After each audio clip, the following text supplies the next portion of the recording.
I want to share just a little bit. I mentioned a constituent that had contacted me, and she is now retired from St. Paul Public Schools. She worked there for a quarter of a century. And as we all are probably aware, most of the newsworthy items of late with teachers being assaulted and violence and kids bringing gun to schools, most of that's been in the St. Paul Public Schools. She personally knew all three of the teachers that have been highlighted in the news at St. Paul Public Schools, including Mr. Ekblatt, who was put in the hospital with a traumatic brain injury by a student when he was assaulted. And with the body's indulgence, I just want to read a couple sentences here.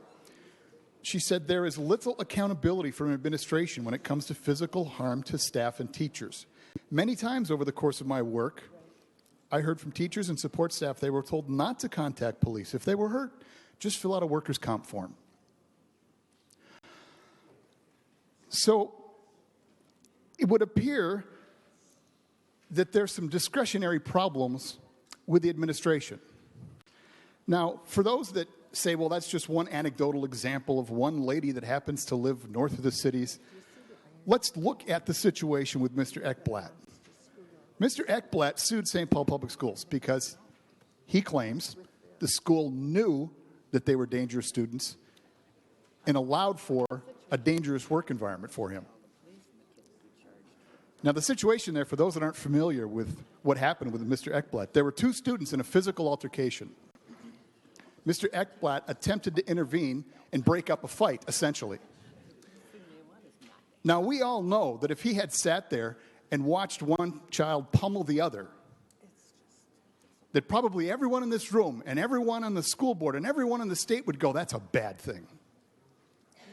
We want our teachers to intervene in physical altercations and make it stop so that children don't get hurt.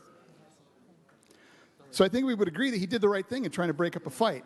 What happened in the process is he was attacked from behind, smashed into a glass case, choked, and body slammed to the floor. He suffered a traumatic brain injury, was in the hospital. Now I'm going to go back to he sued the school. Now whether he's right or wrong isn't my point with his suit. It's the response from the school. You know what the school said?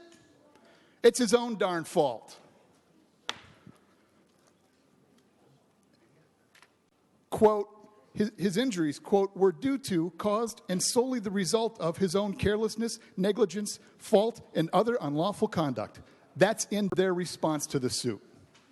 Now, to my knowledge, he's not been charged with breaking any laws. And you're going to tell me that he was negligent in trying to break up a student physical altercation? And then when the school district was asked, what do you expect of teachers when students fight? And this is their response. It's a quote. Teachers, staff should attempt to use certified nonviolent holds, but if another student or staff are in harm's way, they can intervene in the fastest and safest way possible. So Mr. Ekblatt is doing what we would expect any teacher to do, trying to protect children from physical harm. He gets harmed, and he files a lawsuit, right or wrong, but the school district says it's your own darn fault. Now tell me that's an administration that is supporting the safety of their teachers. It was his own darn fault he got hurt. How dare he do what he did?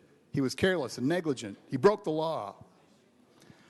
This proposal here says, and it uses the current definition of assault that is currently used in the public education system.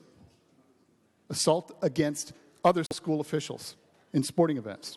Uses that same definition that we use to try to protect those people. And then it says, when that happens, you can't put that student back into that same teacher's classroom. The language in the bill right now doesn't say that. The language in the bill now says if the principal wants to put him back in the classroom, they can. Go back to that lawsuit. The administration said it was the teacher's own fault. You think maybe they might put that student back into his classroom again? Pretty good chance. We shouldn't allow that to happen unless the teacher says, yes, that's okay. We're not going to have any more problems. This empowers the teachers. It protects the teachers. It will make for a safer school environment.